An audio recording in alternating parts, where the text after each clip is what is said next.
अस्सलाम वालेकुम, सलाम पाकिस्तान में आप सबको खुशामदीद। और आज मैं आपसे थोड़ी सी बात स्पेशली करना चाहूँगी कि कहते हैं ना कि ग्रास रूट से कोई चीज़ अगर सही कर दी जाए तो सब कुछ सही हो जाता है। तो हमारे मुल्क में जब हम रोज़ आके मैं कोई बात कर रही होती हूँ और अपने मुल्क के हवाले से कर रही हूँ तो मुझे कभी अफसोस होता है कि हमें करनी ही क्यों पड़ रही है बात, सब कुछ ठीक क्यों नहीं होता।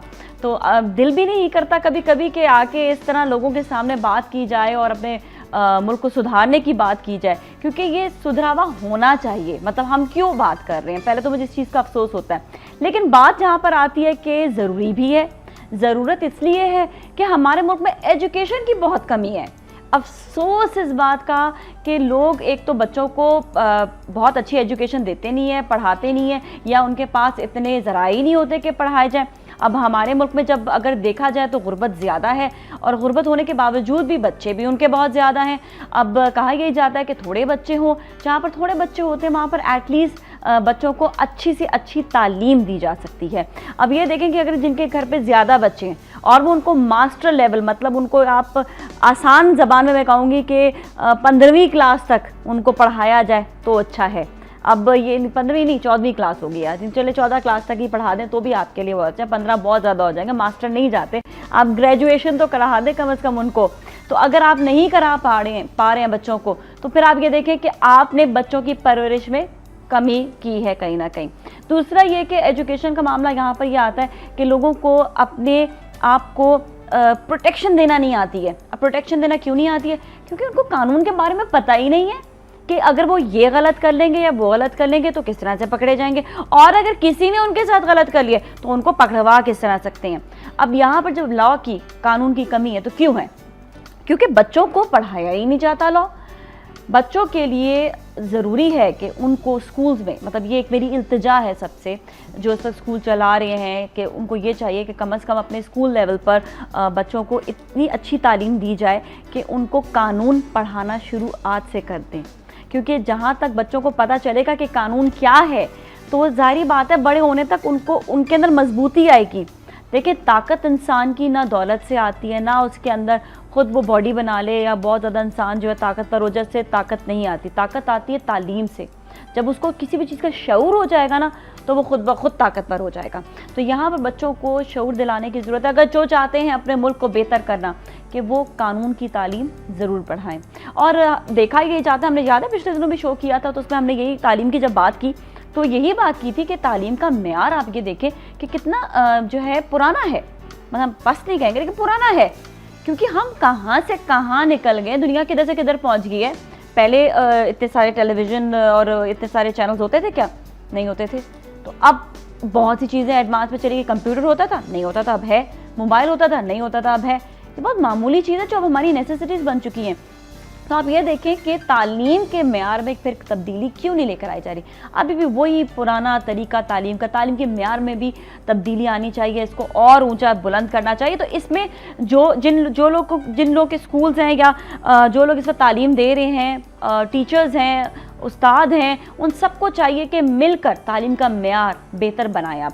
और इसके लिए आप ये देखें कि अगर आप बाहर के मुल्क में देखें तो वहाँ पर तालीम का मेयार कितना अच्छा हो चुका है, कितना एडवांस हो चुका है, उनको प्रैक्टिकली बच्चों को जो है पढ़ाया जा रहा है। एक छोटी सी मिसाल मैं दूंगी आपको ज़रूर कि आप ये देखें कि बाहर के मुल्क में जब बच्चों को पढ़ाया जाता तो उनको ये नहीं पढ़ाया जाता कि ये लिखा हुआ है और ये दरख्त है और इस पर देखें कि ये दरख्त की क्या क्या खुसूसियात हैं। बच्चों को ले जाते हैं, प्रैक्टिकली दिखाते हैं कि दरख्त क्या है, उस दरख्त के बारे में बताते हैं कि दरख्त जो है सांस भी लेता है, अगर इसको काटो तो तकलीफ़ भी होती है, इससे फ़ायदे क्या हैं, इसके आप ये देखिए कि आप दिन में इसके क्या फ़ायदे हैं, रात में इसके क्या फ़ायदे, हर लिहाज से बच्चे को प्रैक्टिकली जो है सिखाया जा रहा है। सिग्नल्स के बारे में सिखाया जा रहा है, प्रैक्टिकली ले जाकर बताया जा रहा है कि ये सिग्नल है, ये रोड है। तो अब आप ये देखें कि वहाँ पर इतनी एडवांस तालीम हो गई है तो यहाँ पर तालीम का मेयार क्यों नहीं चेंज हो रहा। तो ये मैं स्पेशली गुजारिश करूँगी उन लोगों से, उन माँ बाप से, कि वो सब फाइट करें इस चीज़ के लिए, उठें और आप तालीम का मेयार चेंज करवाने की कोशिश करें। चलिए यहीं पर हम ब्रेक पे जाएंगे। ब्रेक के बाद हकीम आगा साहब हमारे साथ मौजूद हैं, इनसे बात करेंगे। हमारे साथ ही रहेगा। सलाम पाकिस्तान।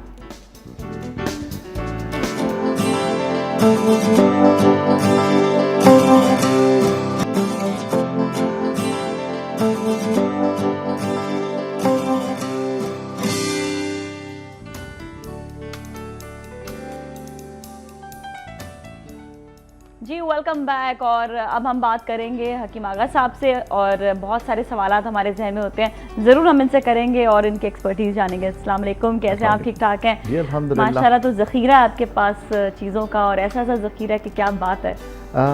मैं यकीनन आपकी तारीफ़ का शुक्रिया अदा करूँगा, लेकिन नाज़िया बुनियादी तौर पर मैं जो आप अभी थोड़ी देर पहले फरमा रही थी जी। उसके हवाले से दो चीज़ें दरख्वास्त करूँगा। बात यह है कि जो बचपन है ये दरअसल सादा स्लेट है, इस पर आप जो लिखेंगी वो नक्श हो जाएगा, वो लिखता चला जाएगा। तो जो बचपन है इसमें मेमोरी बहुत तेज़ होती है, और जो चीज़ आप उस वक्त नक्श कर दें वो सारी ज़िंदगी के लिए नक्श हो जाएगी। Twinkle twinkle baa baa black ship कैसे याद रहते हर हैं? एक याद रहती है। हाँ। दूसरी दूसरी बात जो इम्पॉर्टेंट है वो ये कि बच्चे हमेशा रिदम में सीखते हैं, नॉन रिदम बच्चे ज़रा मुश्किल से सीखते हैं। अगर आप उन्हें कहें 1 2 3 4 तो शायद नहीं सीखेंगे, लेकिन अगर 1 2 3 4 को आप रिदम में सिखाएंगे तो डेफिनेटली बहुत जल्दी सीखेंगे, गा कर कुछ मजे से और अच्छा, तीसरी बात ये कि बच्चे का पैटर्न ऑफ लाइफ वहीं पर तय हो जाता है कि बच्चा कैसी ज़िंदगी गुजारेगा, किस लाइन पे जाएगा।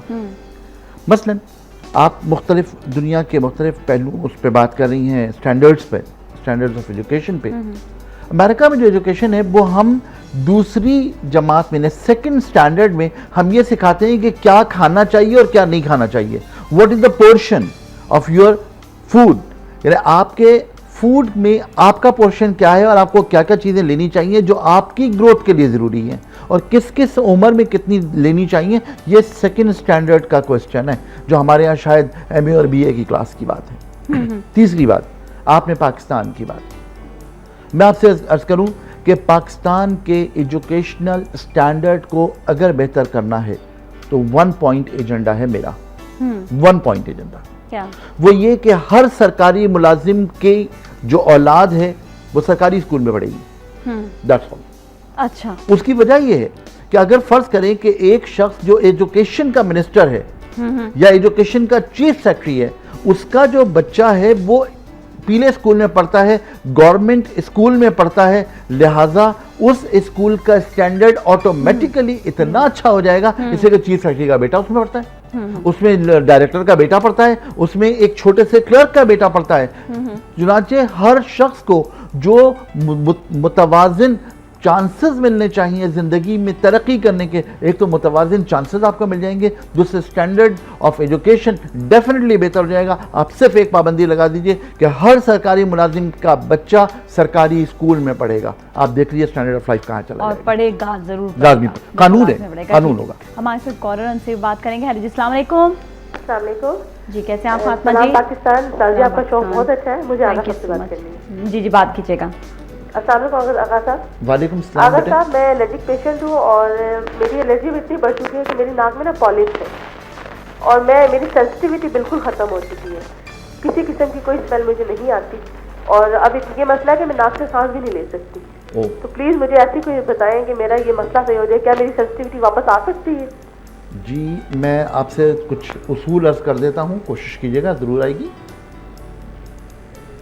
जी बताइए। हमें ऑनलाइन ही बताना है? हाँ, बता दें। अच्छा, देखिए, दो चीज़ें मुझे कहनी है आपसे। पहली बात तो ये कि हमारी नाक में अगर कोई पोल्यूशन या कोई डस्ट जाती है तो वो हमारी नाक की बलगमी झिल्लियों में अटक जाती है, इसलिए कि अल्लाह ने फ़िल्टर का निज़ाम यही बनाया है। अगर किसी फ़िल्टर में कचरा जमा हो रहा है तो क्या उसे निकलना चाहिए? नेचर क्या कहती है? अगर निकलना चाहिए तो फिर ये तय कर लीजिए कि ये कचरा निकलने का ज़रिया अल्लाह के निज़ाम ने क्या बनाया है। अल्लाह के निज़ाम ने जो ज़रिया बनाया है वो ये है कि हमें हल्का सा बुखार आएगा, छींकों के प्रेशर से ये गंदगी निकलेगी और ये फ़िल्टर साफ़ हो जाएगा। दुनिया की कोई भी मेडिकल बुक उठा लीजिए, यही सब कुछ है।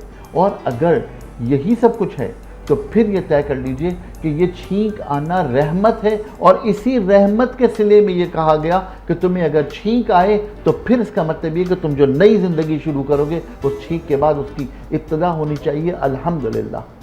ये इस्लाम का मेयार है, और सिर्फ इसलिए है कि इसके पीछे एक बहुत बड़ी लॉजिक मौजूद है। अगर हम इस निकलने वाली रुतूबत को एलर्जी कहकर एंटी एलर्जी खा खा के इन तमाम चीज़ों को रोकते रहें और वो फिल्टर चोक हो जाए, उसके बाद जो फिल्टर से आने वाली चीज़ें हैं वो पोस्ट नल ड्रिपिंग के ज़रिए गले में जाने लगें और फिर जब हमारी सांस की नाली में ऑब्स्ट्रक्शन होने लगे और अल्लाह का निज़ाम खांसी के ज़रिए इसको निकालने की कोशिश करने लगे तो हम खांसी रोकने का शरबत पिला दें, फिर उसके बाद दमे का इलाज कराएं, तो हम सॉरी अगर ये तरीक़ा इलाज ठीक है तो अल्लाह की मर्ज़ी।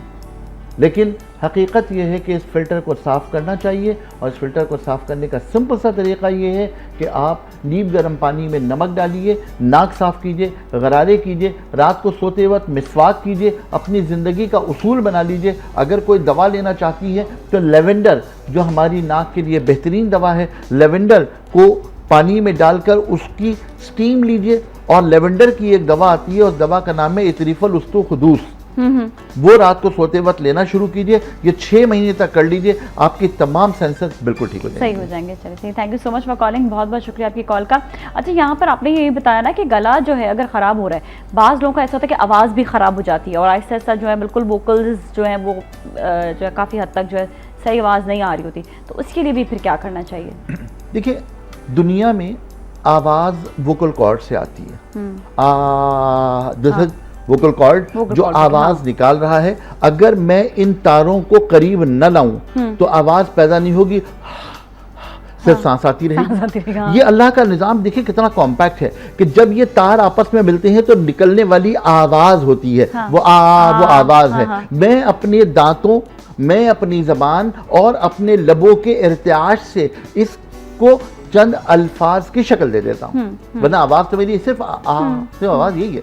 अच्छा, अगर जो मैं शक्ल दे रहा हूँ इसमें कहीं प्रॉब्लम हो रही है या आवाज के वोकल कॉर्ड में कहीं पर प्रॉब्लम आ गई है तो वहां पर आवाज बैठी बैठी सी हस्की हस्की सी आवाज अगर आ रही है तो फिर डेफिनेटली उसको ठीक करना चाहिए। और अगर गर्म पानी में नमक डालकर गरारे करने का मामूल बना लिया जाए तो बहुत अच्छी है। लेकिन एक दवा हमारे यहाँ बहुत अच्छी है नाजिया, उस दवा का नाम है शरबत शहतूत। अच्छा जी, शरबत शहतूत, हाँ। इसको शरबत तूत स्याह भी कहते हैं। जी, इस तूत स्याह को गर्म पानी में मिलाकर इसको पीना, इससे गरारे करना एक बहुत अच्छा अमल है। लेकिन जिन लोगों को वोकल कॉर्ड में प्रॉब्लम हो उन्हें खट्टी और ठंडी चीज़ों से गुरेज करना, वैसे ही परहेज करें। अच्छा, हाँ, ये बात तो है कि अगर आप वो जो ठंडा ठंडा पानी पी लेते हैं गर्मी में आकर, या फिर ये कि शरबत पी लेते हैं, वो बहुत नुकसानदेह है। और इसमें जो बड़ी इंपॉर्टेंट बात है वो ये कि यकीनन ये तमाम चीज़ें करनी चाहिए, ठंडी और खट्टी चीज़ों का परहेज़ करना चाहिए। लेकिन एक चीज़ जो हमारे माशरे में एक जहर की हैसियत से इंसर्ट हो गई है वो है टोमेटो केचप।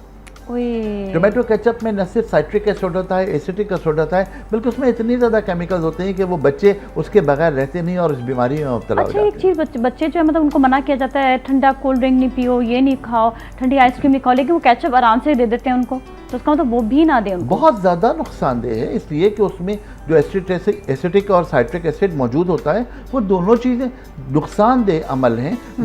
कल भी मैं एक बात कर रहा था एक साहब से, वो कहने लगे कि जी वो हमारे माशरे में बहुत सारी तब्दीलियाँ आ गई हैं।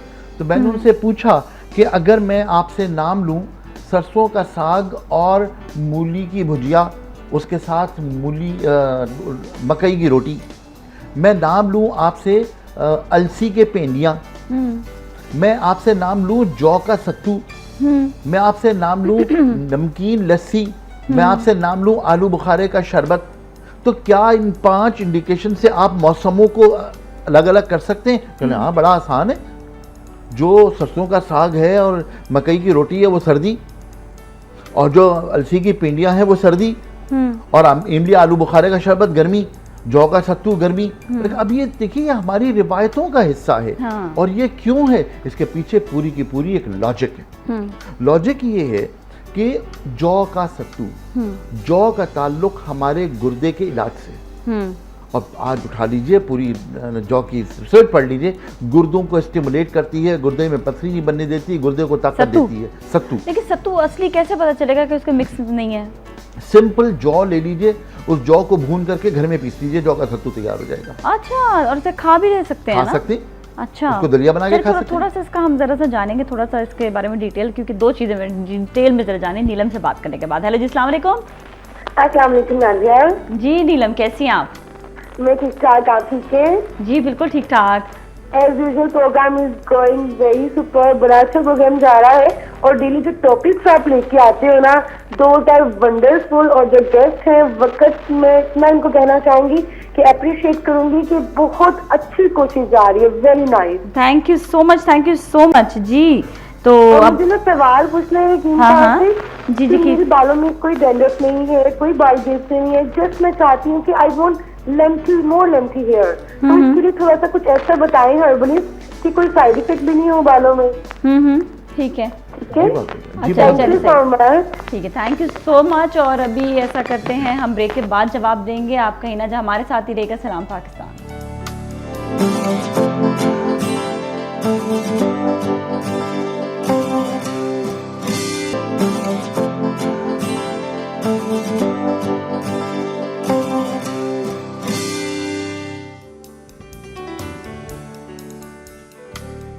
Welcome back. और ब्रेक से पहले हमारे साथ कॉलर मौजूद थी नीलम। उनका सवाल था वही बालों के मुतालिक, कुछ उन्होंने पूछा था। जी हाँ, वो ये कह रही हैं कि बालों में किसी किस्म की बीमारी नहीं है, बाल गिरते भी नहीं है, डैंड्रफ भी नहीं है, लेकिन मैं बाल बड़े करना चाहती हूँ, अच्छा, लंबे ये बात लोगों में होता है, बाल लंबे नहीं होते कहते हैं। असल में बात यह है कि मैं बुनियादी तौर पर एक जुमले में शायद बात पूरी कर दूं, तो वो ये है कि आपके बाल भी ऐसे ही होंगे, ऐसे ही सेहतमंद होंगे, इतने ही खूबसूरत होंगे जितने आप अंदर से हैं। अच्छा भाई, तो मैं अंदर से अच्छी नहीं हूँ क्या? बात ये अंदर से अगर आप हेल्दी हैं, हेल्दी है, अच्छा, तो अच्छा, मैंने आपके कहा बाल शायद भी बड़े हेल्दी मेरा होंगे। दिल शायद अच्छा नहीं अंदर से, मैं तो घबरा गई थी। नहीं, मैंने दिल की बात नहीं हो रही, अच्छा, हेल्थ की ये बात हो रही है। इसका मतलब अच्छा अच्छा, एक चीज़ मैंने वैसे नोट किया कि जब से मैंने हेल्दी फूड खाना शुरू किया, मतलब मेरे अपने बाल भी थोड़े हेल्दी नहीं थे, लेकिन हेल्दी फूड खाना शुरू किया तो उसके बाद जो है मैंने नए बाल भी देखा क्या आ रही, लेकिन हेल्दी फूड बेहतर हो रहे हैं फूड ना? नहीं, हेल्दी फूड, ठीक है ना। और वो लोग जो डाइटिंग करते हैं और सारा दिन में खाली आधी रोटी पे गुजारा करते हैं, वो मेरे बाल बहुत गिरे थे यार, गिरेंगे ना? सोचे थैंक यू वेरी मच। बहुत बाल गिरे थे। आप यकीन कीजिए, काश कि हमारे यहाँ लोगों को ये अंदाज़ा हो कि बालों की खूबसूरती आपकी अंदर की हेल्थ से रिलेटेड है। ठीक है। और अगर आप बहुत ज़्यादा डाइटिंग कर रहे हैं तो बाल आपके बेरौनक हो जाएंगे, चाहे कुछ भी हो। सही है। तो बालों को बेहतर करने के लिए सबसे बुनियादी चीज़ है कि हेल्दी फूड लीजिए। नंबर 2, बालों पर लगाने के लिए तेल लीजिए। देखिए, बालों को उगाने के लिए बालों की जो रूट्स हैं, उन रूट्स को स्टिमुलेट करना, उन रूट्स में सर्कुलेशन ऑफ ब्लड को इंक्रीज करना ज़रूरी है। और अगर आप ब्लड के सर्कुलेशन को इंक्रीज करना चाहते हैं तो आपको इस तरह मसाज करना पड़ेगा किसी भी ऐसे ऑयल का जो उसके अंदर स्टिमुलेशन पैदा कर सके। अच्छा। मसलन मैं हमेशा एक तेल का नुस्खा बताता हूँ जिसमें 5 तेल हैं। पहला तेल है बादाम का तेल, दूसरा तेल है जैतून का तेल, और तीसरा तेल है कैस्टर ऑयल। ये तीनों तेल 50-50 ml ले लें। इसमें नीम का तेल डालें 20 ml और 20 ml डालें काहू का तेल। बादाम का तेल बेहतरीन ताकत रखता है, जैतून का तेल डीप जाने की कुव्वत रखता है, जो कैस्टर ऑयल है वो बालों को ताकत देता है, नीम का तेल एज द एंटी फंगल और एंटीसेप्टिक उसके अंदर मौजूद है, वो अंदर जाकर के तमाम इन्फेक्शंस को ठीक कर देगा, और काहू का तेल इसलिए कि वो दिमाग को सुकून बख्शेगा, जिला बख्शेगा। तो ये कंप्लीट ऑयल है। इस ऑयल को अगर आप मुस्तकिल इस्तेमाल करें तो डेफिनेटली बाल अंदर से सेहतमंद होंगे। और मैंने देखा कि बहुत सारे लोगों का ये नज़रिया है कि जी बालों में तेल लगाने का कोई फ़ायदा नहीं है। आई एम सॉरी, उनका नज़रिया बिल्कुल गलत है।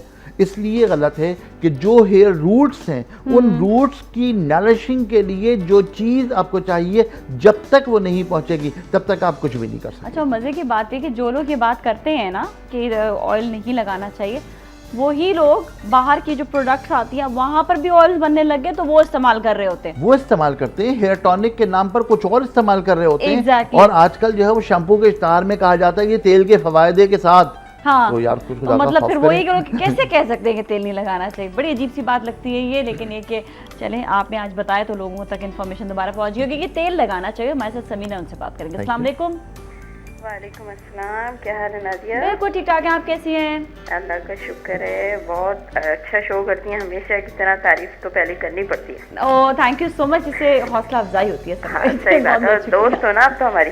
बिल्कुल, मैं तो सबको अपना दोस्त कहती हूँ, आप सब हमारे दोस्त हैं। क्योंकि देखिए बात ये है ना नादिया कि आप इज्जत दोगे तो इज्जत मिलेगी। बिल्कुल ये बात होती है। तो आप आप- जबरदस्ती जो है अपने आप को अच्छा नहीं बना सकते ना कि मैं सही बहुत बात अच्छा है, आप हूँ, बहुत इज्जत अच्छा हूँ। देते हो, रिस्पेक्ट करते हो कॉलर्स की, तो वो भी बदले में प्यार देते हैं। बिल्कुल जी, ये मोहब्बत का अमल है, इसे जारी रहना चाहिए, बिल्कुल जारी रहना सही चाहिए। बात है। और आज माशाल्लाह आगा साहब आए हुए हैं। अस्सलाम जी, जी। वालेकुम। वालेकुम अस्सलाम सलीना। जी, क्या हाल है आगा साहब आपके? मेरे रब का बहुत करम है, बहुत एहसान। आपके लिए तो इतनी दुआएं निकलती हैं, हर टाइम आपके लिए दुआएं। अल्लाह आपको खुश रखे, अल्लाह ताला कबूल करे। आमीन। बस जितना एजुकेट आपने किया ना आगा साहब, हम भी अब कभी जहाँ कहीं बैठते तो शो मारते हैं, आपकी बातें बताते हैं। अब वो सब मुझे कहते हैं तुम भी डॉक्टर बनती जा रही हो। अच्छा, मजे की बात ये है कि मैं आपको एक बड़ा अच्छा किस्सा सुनाती हूँ कि जब कोई बात होती है, अच्छा मैं कहूँ ना कि यूं कर लें, ऐसा कर लें, तो कोई नहीं मानता ना। मैं कहती हूँ ओहो ये बात आगा साहब ने कही है, ओ अच्छा आगा साहब बस सही है, ठीक है, फिर तो मतलब कोई आगे पीछे कोई बात ही नहीं होती ना। बिल्कुल सही कह रही है नाजिया। मेरे हस्बैंड रात को आते हैं ना ऑफिस से, तो मैं उनको बताती हूँ सारी बातें, ये नहीं खाना चाहिए, ये करना चाहिए, तो कहते हैं अच्छा ये किसने कहा? तो मैं कहती हूँ आगा साहब ने बताया था आज प्रोग्राम में। अच्छा, फिर वो कहते हैं कि हाँ ठीक है, अच्छा ठीक है। बिल्कुल, वो प्रोग्राम सुन चुके हैं ना, मैं सुनवा चुकी हूँ उनको प्रोग्राम। जी जी जी जी। उस दिन से वो बहुत रिस्की, ये तो बिल्कुल तुम्हारे अब्बू की तरह है। How sweet, how sweet. बस ये है कि इसी तरह ही आप जो है आगे भी देखिए, आप भी आगे इनकी बात को पहुंचा रही है, बड़ी अच्छी बहुत बात होती है। नाजिया, मैं जहाँ जाती हूँ जिसको जो तकलीफ होती है, मुझे पता होता है कि मुझे आगा साहब ने ये बताई हुई है इस बारे में बात, तो मैं जरूर बताती हूँ वो बात। सही है, बिल्कुल सबको सही, बताती हूँ। सही है, बिल्कुल सही है जी। तो जी, आज मेरा एक सवाल है आगा साहब से। जी। आगा साहब, मेरे साथ दो मसले हो रहे हैं अभी कुछ 2-3 साल से। ये चीज़ मैं नोट कर रही हूँ कि जब मैं सोती हूँ, आँख खुलती है बीच में रात में या सुबह में, तो मेरे सीधे हाथ की उंगलियाँ, चारों उंगलियाँ, अंगूठा नहीं, बिल्कुल वो सुन्न हुई हुई होती हैं और इतनी मिर्चें लग रही होती, तेज आग लग रही होती है कि मेरी आँख खुल जाती है, सुन्न होती है चारों उंगलियाँ। और सेकंड ये है कि 2-3 साल से मैं ये नोट कर रही हूँ कि अब जब मैं शामी कबाब खाती हूँ, ये गाय का गोश्त में खाऊँ ना, तो मुझे बड़ी जलन होती है मैदे में ना, 4-6 घंटे रहती है, कभी कभी तो सुबह तक। जब भी शामी कबाब में खाती हूँ गाय का गोश्त, मुझे बहुत जलन होती है। इसके लिए कुछ बताइएगा कि मैं क्या खाऊं या छोड़ दूं, या मुझे क्या करना चाहिए? चलिए सही, आपको Thank भी you. बहुत बताते हैं। शुक्रिया। Thank you Thank so you. Much, शुक्रिया। बहुत बहुत शुक्रिया। अच्छा, इन्होंने गाय के गोश्त की बात की, कबाब, मैंने देखा कि कई लोग जो है वैसे भी अगर कबाब खाएं, कोई भी हल्की शैलो फ्राइड चीज़ भी खाएं, तो उनको भी जलन हो रही होती है, तो दोनों हिसाब से बता। बिल्कुल सही है। पहली बात तो ये कि आपने फरमाया शैलो फ्राई, फ्राई हुई क्या चीज़ है? हाँ, तो हाँ। बात तो वो है ना, शैलो हो या डीप। हाँ। मैं तो समीना साहबा का सबसे पहले तो शुक्रिया अदा करूँगा कि उन्होंने मुझे इतनी इज्जत दी। बुनियादी बात सिंपल सी ये है कि हमेशा की रिवायत है कि बाअदब बानसीब, बेअदब बेनसीब। नसीब। तो जो इज़्ज़त करता है, जो अदब करता है, वही नसीब वाला होता है, और उसी से सब कुछ गाड़ी आगे चलती है। क्या बात है जी, क्या बात है। बहुत बहुत शुक्रिया। पहली बात तो आपने फरमाई थी हाथों के सुन्न होने की, तो मैं दो चीज़ें अर्ज़ करूं।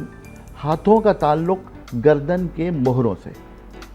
जब हम सोते हैं और हमारा तकिया डिसबैलेंस होता है, तो उससे गर्दन के मोहरों की एडजस्टमेंट्स ख़राब होती हैं, और उस एज में जब कैल्शियम की कमी हो रही होती है, विटामिन D3 की कमी हो रही होती है, 35 साल के बाद की ख़वातीन उमूमन और 45 साल के बाद खुसूसन, क्योंकि गर्दन के मोहरों में ऑस्टियोप्रोसिस शुरू हो जाता है, लिहाजा हाथ सुन्न होने की शिकायत सोने में मुमकिन है। तो मेरी दरख्वास्त है कि विटामिन D3 का टेस्ट करवाइए, और D3 को अगर आपने बेहतर कर लिया तो इंशाअल्लाह ताला बहुत सारी चीज़ें बिल्कुल ठीक हो जाएंगी। ठीक है, तो बहुत ये बहुत इंपॉर्टेंट बात है, और ख़ास तौर से बहुत ख़ास बात ये है कि आम तौर पे ख़वातीन में, क्योंकि इनिशियल स्टेजेस में हमारा जो पूरा का पूरा माशरा है वो ख़राब हो गया है।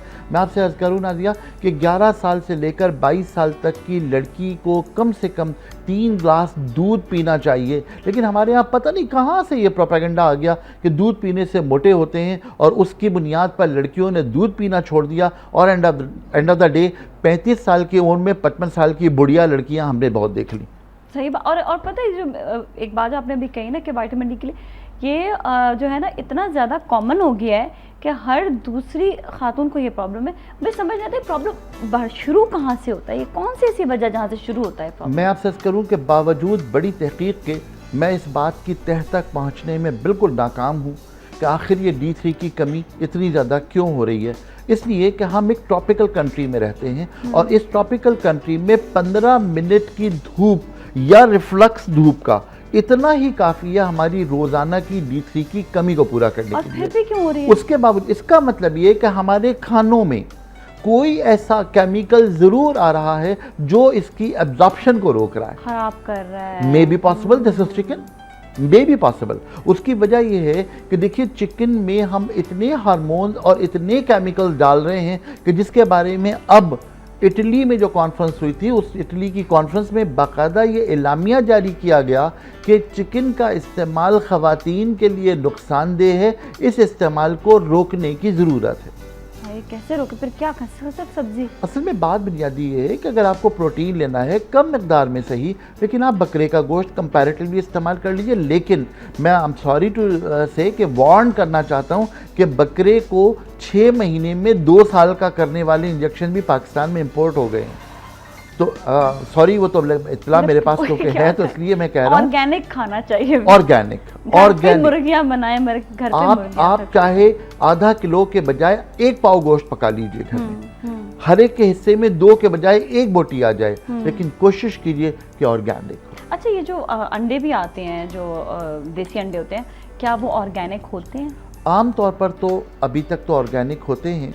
उसकी वजह यह है कि ये लोग आमतौर पे गांव से उठा के जमा करते हैं और फिर वहाँ से लेकर आते हैं। और गांव में शक्ल भी उसकी तरह ये एक अल्लाह की कुदरत है कि उसकी शक्ल जो है ना वो चेंज होती है। यकीनन चेंज होती है, लेकिन मैं आपसे अर्ज़ करूं कि अगर चाय की पत्ती को बॉयल करके आपने चाय बना ली और चाय की पत्ती आपका बच गई है और आप रोज़ाना किसी थैली में वो रोज़ाना चाय की पत्ती डाल करके रख दें और उसके बाद उसको हल्का सा पानी में गर्म करके छोड़ दें, उसके बाद वो सारे सफ़ेद अंडे उसके अंदर डाल के रख दें और वो जब सूख जाए तो बाहर निकालें तो वो देसी अंडों की शक्ल के रंग हो जाएंगे। लेकिन वो अंदर से फिर भी डिफरेंट होता है। अंदर से डिफरेंट होंगे, वो तो तोड़ने के बाद पता चलेगा ना, तोड़ने से पहले तो वही। हम वाली कंपनी नहीं लेंगे ना, ये कर सकते हैं। बिल्कुल ऐसा कर लीजिए। असल में बात ये है कि एक बात तय कर लीजिए, मैं कल परसों नाजिया एक साहब की बात सुन रहा था।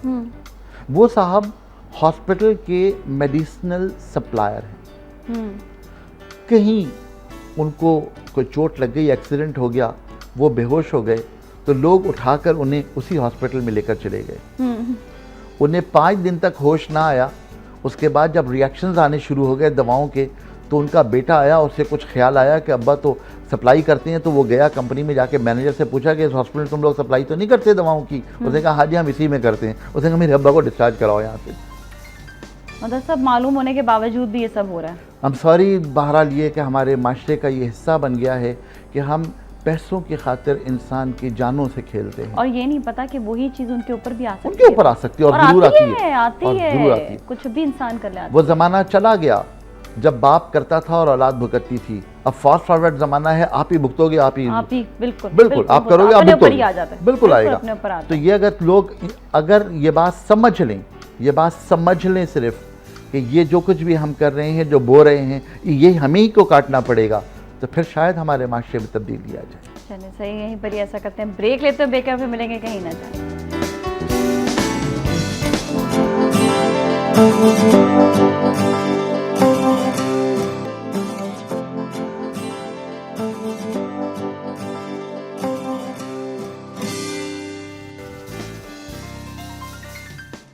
Welcome back. और आज बात कर रहे हैं हम आगा अब्दुल गफ्फार साहब से, और बहुत अच्छी इंटरेस्टिंग बातें चल रही थी, कुछ मैसेजेस भी हैं तो मैं चाह रही थी कि वो भी पढ़ लेते हैं। और स्पेशली जो 2-3 मैसेजेस आए हुए वो आए हुए दाग धब्बों के हवाले से कि किसी ने पूछा कि मेरे चेहरे पर कील मुहासे हैं और बाद में उन्होंने दाग धब्बे भी छोड़ दिए हैं। किसी ने पूछा कि उसके बाद की जो सिचुएशन है, गड्ढे भी पड़े हुए हैं और इसमें जो है इनका जो है पिंपल्स पहले थे और अब धब्बे रह गए। नाजिया, मैं तहकीकन अर्ज़ करता हूँ कि हमारे यहाँ जो एक फॉर्म कह दी गई है कि जी ये इसकी जिल्द जो है वो ऑयली स्किन है। हाँ। मैं इसका शदीद मुखालिफ हूँ और मैं साइंटिफिकली इस बात को प्रूव करने के लिए तैयार हूँ कि ऑयली स्किन दुनिया में कोई चीज़ नहीं होती। मैंने मान लिया कि लोग करोड़ $100 इस मामले में कमा रहे हैं, लेकिन मैं साइंटिफिकली इस बात को प्रूव कर सकता हूँ कि ऑयली स्किन का लफ्ज़ बुनियादी तौर पर गलत लफ्ज़ है। अच्छा, होता क्या है? होता ये है कि हमारे जो महासे हैं इनमें से जो चीज़ डिस्चार्ज होती है वो डिस्चार्ज है sebum. Sebum is the type of पस। अगर पस निकल रही है तो मैं उसे कैसे कहूँ कि ऑयल निकल रहा है? और असल में जो साइकोलॉजिकल इफेक्ट है वो ये है कि अगर मैं किसी लड़की से कहूँ कि तुम्हारी स्किन जो है ना वो ऑयली स्किन है, तो वो सबसे पहला काम ये करती है कि ऑयल खाना बंद कर देती है, जो उसकी सेहत के लिए शदीद नुकसानदेह। अच्छा। तो हम एक लफ्ज़ की गलत इस्तेमाल से शायद अपनी नस्लें तबाह कर रहे हैं। तो मैं असल में लोगों से ये दरख्वास्त करता हूँ कि इस मामले में प्लीज़ बैठें, कोई लाहे अमल बनाएं और ये बात तय करें कि ऑयली स्किन दुनिया में कोई चीज़ नहीं होती। दरअसल वो पस होती है, सीबमी स्किन कह दें, पसी स्किन कह दें, डिस्चार्ज स्किन कह दें, लेकिन खुदा के लिए ऑयली स्किन न कहें। अच्छा। इसलिए कि ऑयली स्किन कहने से साइकोलॉजिकल इफेक्ट आता है और लोग जो है वो इंटेक ऑफ ऑयल बंद कर देते हैं, जो बहुत नुकसानदेह होता है। तो पहली बात तो मुझे ये दरख्वास्त करनी थी इस पैगाम के हवाले से। दूसरी बात जो बड़ी इंपॉर्टेंट है वो ये कि अगर महासे हों तो इसमें कहीं ना कहीं कोई रोल हार्मोन्स का ज़रूर है। अच्छा। तो हार्मोन्स का इस्तेमाल बेहतर करें। चेहरे को साफ़ रखने के लिए 3 चीज़ें मुमकिन हैं। सबसे पहली चीज़ तो ये कि दिन में कम से कम 5 मरतबा अपने मुंह को सादे पानी के साथ धोएं। सिंपल सादे पानी के साथ। नंबर 2, कभी भी तौलिया इस्तेमाल ना करें। सही है, टिश्यू पेपर इस्तेमाल करें और टिश्यू पेपर भी इस तरह के एक मरतबा रखें, हटाएं और फेंक दें। दूसरी बार उसको भी नहीं करना। क्यों? कि अगर मैंने टिश्यू पेपर रखा तो वहां से जो डिस्चार्ज हुआ टिश्यू पेपर पे लग गया। हाँ। अब जब मैंने यूं किया तो वो टिश्यू पेपर के डिस्चार्ज जो है वो कहीं जगह पर लगता हुआ है, इरिटेशन बढ़ गई। ठीक है। तो इसलिए टिश्यू पेपर भी रखकर हटाना और फेंक देना। हाँ। दूसरी बार उसको इस्तेमाल नहीं करना। और तीसरी बात, अर्क़े गुलाब का स्प्रे अपने चेहरे पर करें, फिर टिश्यू पेपर से खुश करें और दोबारा स्प्रे करके बाहर निकल जाएं। चेहरे के दाने ठीक हो जाएंगे। और गढ़े सिर्फ इसलिए पड़ते हैं कि जब हम कील महासों को डील करने में ऊपर से लगा के ठीक करने की कोशिश करते हैं और इन्फेक्शन अंदर तक इंसर्ट होता रहता है और वो पूरी की पूरी जिल्द को जो है वो डेड स्किन में तब्दील कर देता है। और जब वो कील निकल तो जाती है लेकिन वो पूरी स्किन के अंदर होल कर देती है और फिर वो गड्ढे पड़ने शुरू हो जाते हैं और चेहरे की खूबसूरती ख़त्म हो जाती है। मेरी दरख्वास्त ये कि इन तमाम चीज़ों को सही तौर पर डील कीजिए। मैं एक प्रोग्राम कर रहा था एक ऐसे शख्स के साथ जो स्किन स्पेशलिस्ट थे और वो साहब जो हैं वो बता रहे थे कि मैं अपनी क्लिनिक से जब मेडिकल स्टोर पे गया अपने करीब में, तो मेडिकल स्टोर वाला मुझसे पूछने लगा कि डॉक्टर साहब वाकई आप डर्माटोलॉजिस्ट हैं? तो ने कहा हाँ अल्हम्दुलिल्लाह मैं डर्माटोलॉजिस्ट हूँ। कहते आपके नुस्खे देख के तो लगता है कि आप गायनेकोलॉजिस्ट हैं। यानी आप ये देखिए कि डर्माटोलॉजिस्ट के लिए एक गायनी मेडिसिन की, हार्मोनल मेडिसिन की कितनी इंपॉर्टेंस है।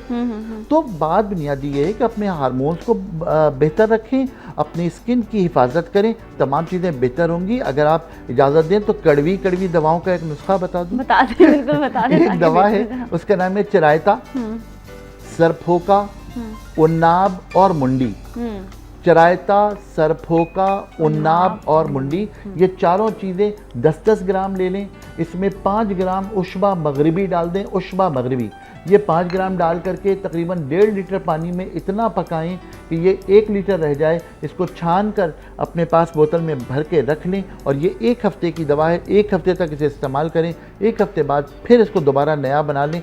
सिर्फ ये 5 नुस्खे इस्तेमाल कर लें, इंशाअल्लाह ताला आपके जिस्म से दाग धब्बे बहुत बेहतर हो जाएंगे। बिल्कुल बेहतर हो जाएंगे। बहुत अच्छा है, बहुत अच्छा है। अच्छा, और एक और यहाँ पे मैसेज आया हुआ है कि उन्होंने कहा है कि मेरे पाँव सुन हो जाते हैं। उन्होंने कहा पाँव और स्पेशली कहा है कि अंगूठे, सीधे हाथ के अंगूठे वो सुन होते हैं। सीधी तरफ के अंगूठे अगर सुन होते हैं और खुदा न खास्ता इन्हें कहीं पर शुगर की शिकायत है तो मैं तो अर्ज़ करूँगा कि फ़ौरी तौर पर वो रुजू करें और कोशिश करें कि अपनी शुगर को कंट्रोल करें। इसलिए कि शुगर के हवाले से अगर न्यूरोपैथी हो रही है और कहीं पर कोई ज़ख़म या कहीं सुनपन की कैफियत हो गई है तो फिर ये गैंग्रीन की तरफ जाएगी और खुदा न खास्ता कहीं अंगूठा या पैर न काटना पड़े। अच्छा। लेकिन अगर किसी इस कॉम्प्लिकेशन आम शख्स को हो रही है, डायबिटिक जो नहीं है, हाँ। उसके लिए तो बहुत आसान सा हल है कि जब भी वो सुबह सोकर उठे पैरों को साइकिल की तरह हवा में 3 मिनट तक चलाया करें। अच्छा सही, ठीक है। दैट्स ऑल, उससे इंशाल्लाह बिल्कुल ठीक हो जाएगी। अच्छा ये देखिए हर चीज़ जो है रिलेट आती है कि कहीं ना कहीं एक्सरसाइज, अच्छा बड़ी अच्छी एक नई जो थेरेपी आई हुई है वो ये आई हुई है कि स्ट्रेचिंग करनी चाहिए ज़्यादा से ज़्यादा, चाहे वो बड़ी उम्र के लोग हों चाहे वो यंग बच्चे हों, स्ट्रेचिंग करनी चाहिए, उससे ये तकलीफ़ नहीं होती और ये कि आपका दौरान खून चलता रहता है। बल्कि एक चाइनीज़ थेरेपी है, मतलब सुना है मैंने ये कि वो लोग क्या करते हैं कि बैठते उठते वो हर वक्त एक्सरसाइज कर रहे होते हैं, उनका काम है जिस तरह भी बैठे अगर बैठे हुए भी हो तो यूं कर लेंगे, एक्सरसाइज हाँ, करें। हाँ। यस, एक बात मुझे बताइए, सुबह उठकर बहुत सारे लोग अंगड़ाई लेते हैं। ये अंगड़ाई लेना क्या है? एक्सरसाइज है, स्ट्रेच है। हाँ, स्ट्रेच करना है ना अपने आप को। वाह। ये बातें, अंगड़ाई क्या होती है? हाँ। पूरी बॉडी स्ट्रेच करते हैं ना। तो दैट मीन्स लेनी चाहिए। तो अंगड़ाई लेना जो नेचर है, हाँ। वही तो मैं कह रहा हूँ, कुछ और थोड़ी कह रहा हूँ। अच्छा। जो आप कह रही हैं बिल्कुल ठीक कह रही हैं, ठीक है, नेचर है ये तो। हाँ। तो ये जो स्ट्रेच करना है, इससे सर्कुलेशन ब्लड बेहतर होता है। जो हमारे मस्कुलर जो कॉर्नर्स होते हैं वहाँ पर जो डिपॉजिट्स होते हैं वो डिपॉजिट्स निकल जाते हैं और हम बहुत जल्दी फ्रेश होने के काबिल हो जाते हैं। अच्छा इतना ज़्यादा एक्टिव भी हो जाता है, ज़्यादा काम भी करने लगता है। डेफिनेटली उसकी वजह है कि जो नमकियात जमा है वो बॉडी में आ जाते हैं, सब कुछ हो जाता है। और अगर आप बैठे बैठे एक्सरसाइज करेंगे तो सर्कुलेशन ऑफ ब्लड को आप इंक्रीज करेंगे। लेकिन बाज़ औक़ात होता है ना कि ज़रा मजबूरी होती है, मैं आपके सामने बैठा हुआ अगर इस तरह कर रहा हूँ तो लगेगा कि मैं बॉक्सिंग की प्रैक्टिस कर रहा हूँ। तो कहीं ऐसे अब घर पे इंसान बैठा होता है, जब फैमिली के साथ बैठा होता है तो कहीं ना कहीं बल्कि बच्चों को भी आदत डालें ऐसी चीज़ की। अच्छा दूसरी चीज़, आपने हेल्दी फूड की बात की थी, तो जारी बात है हेल्दी फूड ज़रा सा जानना जरूरी कि हेल्दी फूड क्या क्या होता है जिससे अपनी ज़िंदगी में शामिल रखना चाहिए, और वो हमारे पाकिस्तान के मुताबिक कौन सा हेल्दी फूड है? बड़ा मुश्किल सवाल कर दिया। मुझसे अगर आप कहें तो मैं कहूँ कि बर्रे सग़ीर की जो फूड हैबिट्स हैं या फूड स्टैंडर्ड्स हैं, शायद इससे बेहतर स्टैंडर्ड ना दुनिया में कहीं है ना हो सकते। मैं बिल्कुल एंटायरली डिफरेंट बात कह रहा हूँ लोगों के अंदाजे से, इसलिए कि मैं ईस्ट का आदमी हूँ और मैंने ईस्ट में जो हमारी रेसिपीज़ हैं उन पर बहुत काम किया है। मैंने कम से कम अभी तक 600 रेसिपीज़ निकाली हैं जो ईस्ट में इस्तेमाल होती हैं। मैंने एक एक इंग्रेडिएंट की कैलोरी वैल्यूज़ निकाली हैं और शायद आपको हैरत हो नाज़िया कि इन तमाम चीज़ों के बारे में मैंने 300 डिशेस की बुक भी शाये कर दी। जी जी, बड़ी ज़बरदस्त किताब है वो दस्तरखान के नाम से। खैर, मेरी दरख्वास्त सिर्फ इतनी सी है कि हेल्दी फूड का मतलब ये है कि आप ये तय करें कि आप दिन भर में कितना काम करते हैं, आपको कितनी कैलोरीज की ज़रूरत है और उन कैलोरीज को आप कैसे पूरा करेंगे। भुनी हुई सब्जियां आपके लिए शदीद नुकसानदेह है। भुनी हुई सब्जी, अब भून के उसको पागल कर दिया, हाँ। पता चला कि वो भुरता बन गया, एंड हो चुका है उसका। भुरता बन गया तो सब्जी का भुरता आपकी सेहत का भी भुरता कर देगा, वो भी फायदा नहीं देगा। तो हमेशा खाना ऐसे पकाना चाहिए कि जैसे ही आपके गोश्त का अंदाज़ा हो कि गल गया है उसी वक्त आप सब्जियां डालिए और सब्जियों को फ़ौरन उतार लीजिए। सब्जियां उसी भाप में गल जाएंगी, क्रंची हो जाएंगी, अच्छा सख्त हो जाएंगी। सब्जियों को क्रंची रहना ज़रूरी है, वो आपकी हेल्थ के लिए ज़रूरी है। लाल मिर्चों का इस्तेमाल इंतहाई कम करें, हरी मिर्चों का इस्तेमाल कर सकते हैं कम। अगर आप अदरक और लहसुन इस्तेमाल कर रहे हैं तो उसे चॉप करके इस्तेमाल करें। मैं एक एवरेज आपसे अर्ज़ कर रहा हूँ कि हमारे यहाँ सर्विंग अगर कोई सालन की है, मसलन किसी सब्ज़ी में आलू डले हुए हैं, किसी गोश्त के साथ जो सब्ज़ी डली हुई है वो लौकी है, किसी के साथ करेला डाला हुआ है, तो एवरेज सर्विंग जो उसकी कैलोरीज है वो 330 है, जस्ट 330। अब उसके साथ अगर आप एक रोटी खाते हैं तो घर की पकी हुई अगर रोटी है और 30 ग्राम की है तो 105 कैलोरीज उसमें हैं, और अगर इससे ज़्यादा वाले आटे की हैं तो उसको खुद कैलकुलेट आप कर लीजिए। 400 450 कैलोरीज में बड़े आराम के साथ ईस्टर्न टाइप का लंच हो सकता है। अच्छा, आराम से, बहुत आराम से हो सकता है। लोग तेल बहुत ज्यादा खानों में डाल देते हैं ना, ये बड़ा मसला है कि जल्दी भुन जाएगा। मैं आपसे करूं, इसकी बहुत आसान सी तरकीब है, क्योंकि थोड़ा सा मैं बावर्ची भी हूँ तो थोड़ी सी तरकीबें बता सकता हूँ। हमारे यहाँ मामूल ये है कि पहले तेल डालो, उसके बाद उसमें प्याज डालो, प्याज डाल के इतना भूनो कि जब वो ब्राउन हो जाए तो फिर कुछ और मसाले डालो। नो, अगर आप प्याज ब्राउन करके अलग पहले से रख लें, आप तेल कम डालें, उसमें मसाले भूनें और प्याज अगर आपको ऐड करनी है तो आखिर में कर दें, तो आप ऑटोमेटिकली तेल का रेशो कम कर लेंगे। और अगर आपने तेल का रेशो कम कर लिया तो ये बात ध्यान में रखिए, मिकदार इसकी इक्वल क्वांटिटी, और दाल माश और बेसन की, ठीक है। बेसन भी शामिल करने के बाद अब डायरेक्टली मसाले भी शामिल कर लेते हैं, जिसमें मसालों में सबसे पहले हल्की सी हमें ज़रूरत होगी सोडा, खाने की सोडा, तकरीबन कोई आधा चाय का चम्मच। आधा चाय का चम्मच, सही है। अच्छा, ये सोडा ऐसी चीज़ है, हाँ। अगर ये ज़्यादा हो जाए तो आपके दही बड़े ख़राब हो सकते हैं, और कम हुई तो फिर भी यकीनन इसमें गुठली बन सकती है। ठीक है। हाफ टी स्पून के बराबर सोडा शामिल करने के बाद अब इसमें हमने क्या करने से कर लेते हैं अच्छी तरह से मिक्स।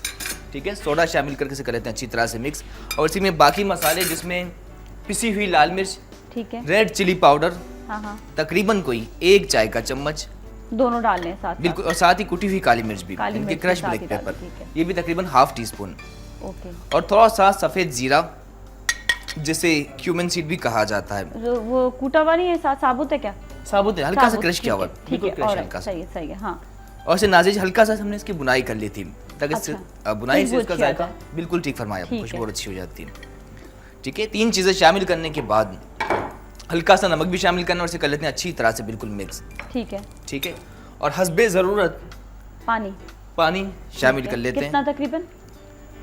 अच्छा, कुछ चीज़ें ऐसी होती हैं जिसमें मेरे ख्याल से मिकदार नहीं बताई जा सकती, ये एक्सपीरियंस से आती है, कंसिस्टेंसी का, आपको कितनी कंसिस्टेंसी, बहुत ज़्यादा पतला रखना है, गाढ़ा रखना है, नॉर्मल रखना है, ना ज़्यादा पतला ना ज़्यादा पतला। ठीक है, मतलब ये नॉर्मल साइज का है। ठीक है। अच्छा, ये शामिल करने के बाद अब इसे अच्छी तरह से कर लेते हैं मिक्स। हल्का सा नमक भी शामिल कर लेंगे हस्बे जायका। ठीक है, ऑलराइट, सही। इसे कर लेते हैं बिल्कुल अच्छी तरह से मिक्स, ताकि तमाम चीज़ें यकजान हो जाएं, दाल माश भी, बेसन भी, पिसी हुई लाल मिर्च, साथ ही नमक, कुटी हुई काली मिर्च और सफ़ेद जीरा भी जो शामिल किया है।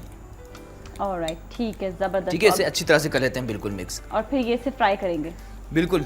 ठीक है, सही है, ज़बरदस्त। और हमारे साथ आशा बानो इनसे पूछते हैं, आप भी खाना वाना घर में बनाती हैं या? बिल्कुल बनाती है। सबसे अच्छा क्या बनाती है? बहुत कुछ बहुत कुछ। अच्छा, ये जो है ना, ये बच्चों की एक अट्रैक्शन और हस्बैंड की सबसे ज़्यादा अट्रैक्शन खाने में होती है, तो अंदाज़ा हो जाता है ना बना के डिफरेंट चीज़ें। हाँ, मैं तो कहती हूँ अच्छी बनने शुरू हो जाती है। माशाल्लाह हमारे घर की खवातीन जो है ना बड़ी अच्छी हैं इस मामले में, बहुत अच्छी हैं। लेकिन ये कि जो शेफ्स आ गए हैं या जो खवातीन जो इस वक्त ऑन एयर भी पका रही होती हैं, उनसे बड़ा कुछ सीखा जा रहा है, बहुत कुछ सीखा जा रहा होता है। अच्छा, तो अब हम बात करेंगे थोड़ा सा ये कपड़ों के मामले में भी, और ये बताएं कि सबसे अच्छा आपको कौन सी ऐसी सेलिब्रिटी है जिसपे आपको लगा कि हाँ, ये इसका जोड़ा अच्छा भी लगता है, ये कैरी भी अच्छा करती है और अच्छे तरीके से जो है ये संभालती भी है जोड़े को? पता है, किसी एक के बारे में ये राय नहीं दी जा सकती। मेरे पास चूँकि मुख्तलिफ आ रहे होते हैं, हाँ, और मैं उनके हिसाब से बना रही होती हूँ, लेकिन किसी एक पे मैं नहीं कहती कि अच्छा लग रहा है। हर एक की शख्सियत के हिसाब से हर ड्रेस अच्छा होता है। जैसे अब आप पे बहुत खूबसूरत लग रहा है, कलर अच्छा लग रहा है, इनडायरेक्टली मेरी तारीफ करती है ना। अच्छा, मुझे ये बताएं कि आप बेसिकली जो है जिस तरह खवातीन जो जोड़े मांग रही होती हैं, क्योंकि अभी हमारी जो बहनें इस वक्त देख रही हैं, वो ज़रूर जानना चाहेंगी कि खवातीन पर, मतलब पाकिस्तानी खवातीन पर सबसे ज़्यादा कैसा स्टाइल अच्छा लगता है? कैसे इसे मतलब कैसा स्टाइल होगा शलवार कुर्ते में या कलर्स में? कुछ स्टाइलिंग के बारे में जरा सा बताइए। ट्रेडिशनली तो हमारे पास शलवार कमीज होता है, लेकिन आजकल चूँकि उसकी जगह ले ली है फ्रॉक्स ने, लॉन्ग शर्ट्स ने, डिफरेंट किस्म की जो है नई वेरिएशंस आती जाती हैं और जो फैशन का हिस्सा बनती जाती है। तो मतलब जो भी नई वेरिएशन है वो मतलब आपके समझते हैं कि हमारी खवातीन पे सूट करे। खवातीन ज़रा चिढ़ती हैं शॉर्ट कमीज़ पहनने से। बिल्कुल। तो ये फैशन आया भी, लेकिन कुछ अर्से रहा भी, लेकिन खवातीन ने फिर भी नहीं अपनाया था। तो और ये वाला जो लॉन्ग शर्ट्स का फैशन है, ये तो ऐसा है जैसे अब बिल्कुल जो है ना बस ठहर चुका है यहाँ पर। बिल्कुल। और ये शॉर्ट शर्ट का जो फैशन आया था पिछले दिनों, वो उसकी वजह से काफ़ी खवातीन कुछ कंफर्टेबल भी नहीं थी। हाँ। और उस पर कुछ डिज़ाइनर के हिसाब से हम कुछ इतना ज़्यादा कुछ कर नहीं सकते थे, क्योंकि शॉर्ट शर्ट पे हम लेसेस, पैनल्स और ये चीज़ें नहीं लग सकती हैं। लेकिन लॉन्ग शर्ट पे आप काफ़ी वेरिएशंस करके आप उसका बॉर्डर इन्हांस कर सकते हैं, लेसेस लग सकती हैं, काम हो सकता है।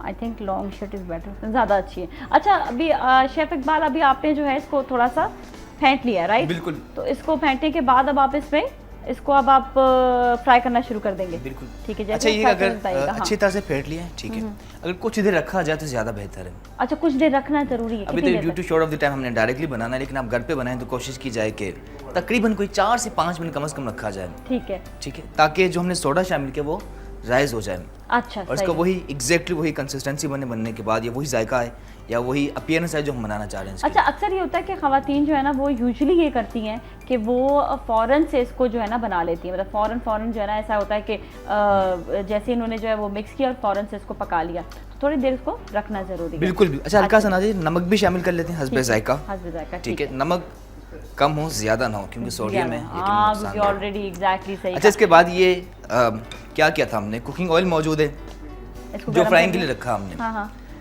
इसकी आंच ठीक होना बहुत ज़्यादा ज़रूरी है। अगर ऑयल आपका बहुत ज़्यादा गर्म हो जाए तो इसमें आग भी लग सकती है। है? बिल्कुल, ऑयल आपका कभी भी इतना ज़्यादा गर्म ना हो कि इसमें से धुआं उठने लगे। अच्छा, बस बिल्कुल। इसको आपने हल्का सा गर्म किया और बिल्कुल, ना ज़्यादा हल्की ठंडा आंच हो कर ना दी, ज़्यादा हाँ। गर्म हो। लेकिन एक बेहतरीन टिप बताने जा रहा हूँ, हाँ हाँ खुदा ना ख्वास्ता अल्लाह ना करे कभी आग लग जाए हाँ हाँ तो बड़ा मुश्किल हो जाता है इसे कंट्रोल करना। सही है सही इसके है। लिए बेस्ट तरीका ये है कि जो भी आपके घर में सब्जियां मौजूद हों, हाँ हाँ फौरन आपने शामिल करना ऑयल में, तक इमीडिएटली आग बिल्कुल रुक जाएगी। अच्छा, वरना बड़ा वो खतरनाक जल हो जाएंगी, सकता है। लेकिन ये कि वो आग एटलीस्ट रुक नहीं जाएगी। नहीं नहीं नहीं होगा बिल्कुल। कोई भी जलेगी नहीं? सब्जियां हो, हाँ हाँ फर्ज कीजिए सब्जियां ना जल लग- जाएंगी ना। सब्जियां जल जाएंगी लेकिन आग नहीं लगती, आग क्योंकि ये नहीं बड़ा लगेगी ना, हाँ। खतरनाक हो सकता हाँ, है। हाँ, हाँ। और मेरे साथ ऐसा हो चुका है बिल्कुल। अच्छा बहुत ज्यादा ऑयल गर्म होने के बाद इसमें आग भी लग सकती है। ठीक है, तो फौरन आपने सब्जियां या गोश्त जो भी चीज मौजूद है फौरन आपने शामिल करनी डाल है दें। ताकि ये रुक जाए, वरना बड़ा खतरनाक हो जाता बड़ा है। काफी ज्यादा अच्छा, अब ये करना है तो कैसे ऊपर करते हैं आग फ्राइंग। जो है ना भड़क भी जाती है। चलिए सही है, बिल्कुल। फ्राई साथ साथ कीजिएगा और हम शाबाना से बात भी करते जाएंगे। और अभी क्या ब्रेक लेना है? अच्छा, जैसे करते हैं ब्रेक लेते हैं, ब्रेक का फिर मिलेंगे, कहीं ना जाए।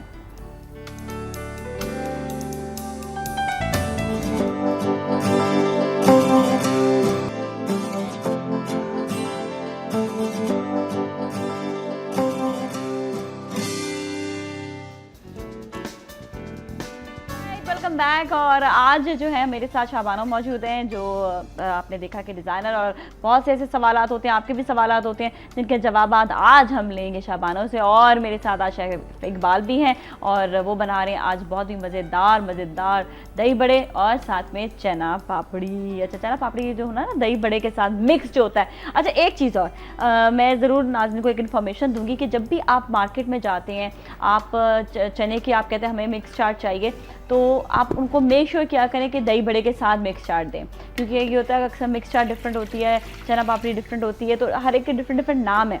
तो इसलिए मैं आपको कह रही हूँ आप उनको स्पेशली कहा करें कि दही बड़े के साथ मुझे मिक्स चाट चाहिए। अच्छा जी, ये ऐसे ऐसे बन रहे हैं और आप इन्हें पानी में डाल रहे हैं, राइट? बिल्कुल।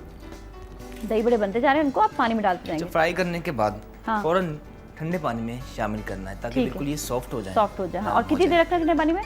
तकरीबन कोई 3 से 4 मिनट रखना है ताकि अच्छी तरह से सॉफ्ट हो जाए। सॉफ्ट हो जाए। अच्छा, लेकिन कलर इसका कितना ज़बरदस्त आया है। ओके, ठीक, इसी तरह बाकी दही बड़े भी फ्राई कर लेते हैं। ठीक है, देखिए आप कितना ये फ्राई आसान है। करते जाएं और मैं जो हूँ जरा शाबानों से गप मारती जी, रहती हूँ। बिल्कुल। अच्छा जी, अच्छा शाबाना ये बताएं कि कलर्स कौन कौन से ऐसे हैं जो आप स्पेशली बनाना पसंद करते हैं? हर एक की अपनी भी चॉइस होती है ना, कि कोई किसी कलर की तरफ अट्रैक्ट होता रहता है, कोई किसी। आपके पास आपके फेवरेट कलर्स कौन से हैं? मेरे सारे फेवरेट कलर हैं। मैं चाहती हूँ कि हर कलर जो है ना हम यूज़ करें। अच्छा, मैं एक होता है ना स्पेसिफिक होता है कि बाज़ लोग व्हाइट्स बहुत बनाते हैं, ब्लैक्स बहुत बनाते हैं, तो आपके जहन में क्या आता है सबसे ज़्यादा? मैं सब तरफ चल रही होती अच्छा, हूँ। सब मैं कलर हर कलर को यूज़ कर रही होती हाँ, हूँ। हाँ। पिंक, मैजेंडा, पर्पल, ग्रीन, हाँ हाँ मतलब जो मेरे कलर कस्टमर की डिमांड हो, कलर जो उसको चाहिए हो, कौन सा ओकेजन होता है उस तो वो हिसाब से सारे कलर। चलें, सही है, ज़बरदस्त। हमारे साथ कॉलर भी, उनसे बात करेंगे। अस्सलाम वालेकुम जी। कॉलर जो है चली गई हैं, कोई बात नहीं, दोबारा कॉल कर लीजिएगा। और अच्छा, अभी हम ये बात कर रहे थे कि कलर्स कौन कौन से होते हैं। और दूसरा ये कि जब लोग जो मतलब क्लाइंट्स की एक डिमांड होती है ना कि मुझे जो है लॉन्ग शर्ट चाहिए, मुझे शॉर्ट शर्ट चाहिए, लेकिन ये कि वो लॉन्ग शर्ट शॉर्ट शर्ट का काफ़ी हद तक जो टेंशन दूर हो गया। अब चाक भी आ गए दोबारा से। अब जो है ना पैंट्स पे या पजामों में बड़ा वो कॉन्सेंट्रेट किया जा रहा है कि ये भी ज़रा मुख्तलिफ होने चाहिए।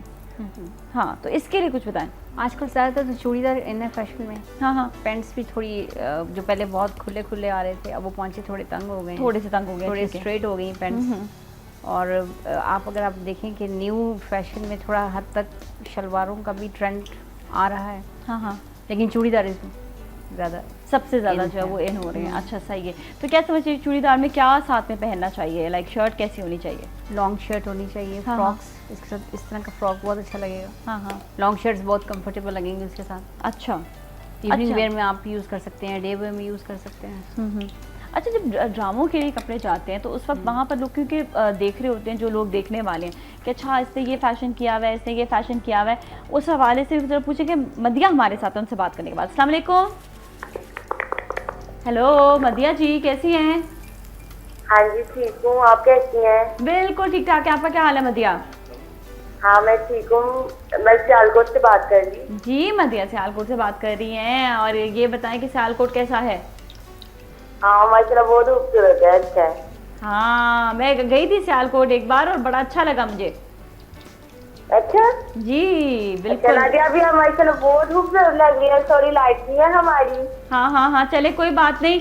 आप आज हमारे साथ शाहबानो डिजाइनर मौजूद हैं, आप कुछ सवाल करना चाहेंगी? नहीं बस मैंने आपसे बात करनी थी, कोई बात नहीं। चलो सही है, ठीक है। और कुछ कहोगी तुम? नहीं बस ठीक है। चलो ठीक है, thank you so much for calling, बहुत बहुत शुक्रिया कॉल का। और जहाँ पर बहुत सारी चीज़ें चल रही होती हैं उस पर यह है कि आप लोगों के सवालात भी बड़े इंपॉर्टेंट होते हैं। और मैं जो ऑलरेडी बहुत से सवालात आप लोगों ने जो किए थे ईमेल के ज़रिए, मैं वो भी आज शाहबानो से आहिस्ता आहिस्ता पूछती जा रही हूँ ताकि आप लोग तक इन्फॉर्मेशन पहुँच जाए। अच्छा, तो शेफ एक बात सर पूछते हैं कि कहाँ तक गया है? जी शेफ। बिल्कुल जा रही है, बड़ा आहिस्ता आहिस्ता है ना, आहिस्ता आहिस्ता चलती जा रहे हैं ना, आहिस्ता आहिस्ता पहुँच रहे हैं हम खाने बिल्कुल तक। बिल्कुल बिल्कुल। अच्छा ये नाजिया जी देखिए, फ्राई करने के हाँ। बाद बड़ा ज़बरदस्त गोल्डन इसका कलर आ चुका है, देख सकती हैं आप। ठीक और है, कितने एक आध अगर ज़बरदस्त निकाल के ये दिखाओ, देखें। ये देखो जरा, ओहो हो कितने अच्छे लग रहे हैं माशाल्लाह। सारे जो है बिल्कुल ना, exact इसका बोले भी। लुक भी बड़ा अच्छा आ रहा है, ये देखें। जबरदस्त जबरदस्त लुक आ रहा है। और दूसरा इसमें दाल माश शामिल करने से हाँ, हाँ। काफ़ी अंदर से क्रिस्पी, बड़े मज़ेदार हैं। अगर अच्छा। आप चाहते तो हम सिर्फ बेसन से भी बना सकते थे, लेकिन दाल माश शामिल करने से इसका अच्छा, जायका आपने और अच्छा हो जाता है। 150 ग्राम दाल माश ली थी और कितना वो लिया था बेसन? 125 ग्राम 125 दाल ग्राम। माश और 200 ग्राम यानी कि 200 ग्राम बेसन। बेसन लिया था। अच्छा, मतलब दोनों का रेशो जो है वो इस तरह ही रहना चाहिए। बिल्कुल, और अगर बिल्कुल। जिस तरह से रेशो बढ़ाते जाए उस तरह बेसन का भी रेशो बढ़ाते जाए, बिल्कुल। चने का रेशो बढ़ा रहे हैं। बिल्कुल। अगर एक पाव दाल है तो आपने बेसन रिक्वायर्ड होगा कोई 400 ग्राम। ठीक है ठीक है, क्योंकि ये बड़ी मुश्किल चीज़ लगती है लोगों को जो बनाते वक्त। इवन मैं खुद मुश्किल से मुश्किल डिश बना ले, लेकिन जहाँ पर बात आती है दही बड़ों की तो हमेशा हम भूल जाते हैं कैसे बनने, तो इसलिए बार बार रिकॉलिंग से ना वो याद रहता है कि जी ये कैसे बनने चाहिए। बिल्कुल बिल्कुल। और कुछ अच्छा। चीज़ें ऐसी होती है ना नाजिया, जिसमें अगर मिकदार ज़्यादा हो जाए ना, चीज़ खराब हो जाती है।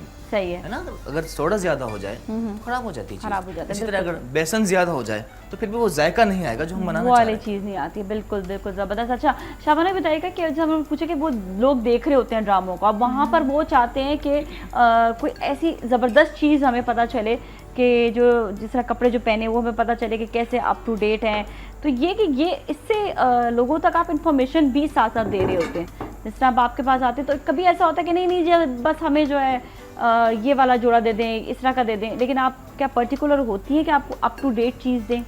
अप टू डेट रहना ज़रूरी है फैशन में खास करके, क्योंकि एक तो फैशन की डिमांड होती है, ऊपर से कस्टमर की भी होती है। तो आप जितना अच्छा ड्रेस अगले को प्रोवाइड करेंगे फैशन के हिसाब से, तो वो आपकी तरफ उतनी डिमांड ज़्यादा होगी। तो ड्रामा की जो डिमांड होती है वो स्क्रिप्ट के हिसाब से हमारे पास आती है कि किस किस्म का डिमांडिंग ड्रेस है, उस करेक्टर के हिसाब से।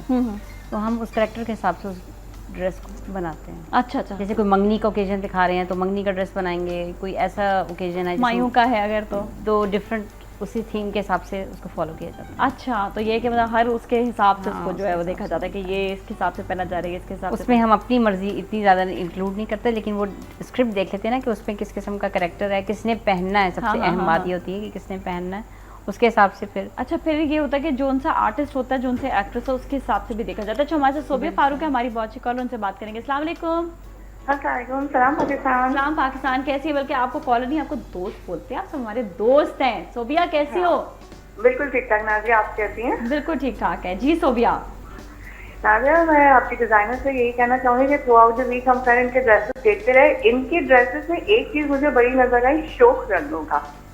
हाँ, इन्होंने शोक रंग मतलब बहुत ज्यादा ब्राइट कलर्स बहुत ज्यादा यूज में लिए हुए हैं ना इन्होंने। हाँ। तो ये मुझे बताएं कि ब्राइट कलर्स का ही मेन मतलब ब्राइट कलर्स को यूज रखने का इनका मतलब ये क्या एम है, क्या मकसद है इस चीज में कि आया ये खुशी के रंगों को जाहिर करना चाह रही हैं या किसी मूड के हिसाब से वो रंग है? और दूसरी बात ये कि जैसे हमारे शादियों के अपने हमारे जैसे वेडिंग और उनके वो शरारे वगैरह होते हैं, तो क्या हम जैसे शरारे होते हैं उनको ऑल्टर वगैरह करके इस तरीके से हो सकता है कि शर्ट वगैरह बन जाए? अच्छा सही है, ठीक है, शरारों को हम शर्ट पे कन्वर्ट कर सकते हैं। नहीं, बहुत अच्छा सवाल है, बहुत ज़बरदस्त सवाल है। ठीक है, thank you so much for calling Sobia, और इतने ज़बरदस्त सवाल का बहुत बहुत शुक्रिया। तो हम लेंगे ब्रेक, और ब्रेक के बाद ये सवाल इनसे हम करते हैं, कहीं ना जाए, हमारे साथ ही रहेगा। सलाम पाकिस्तान।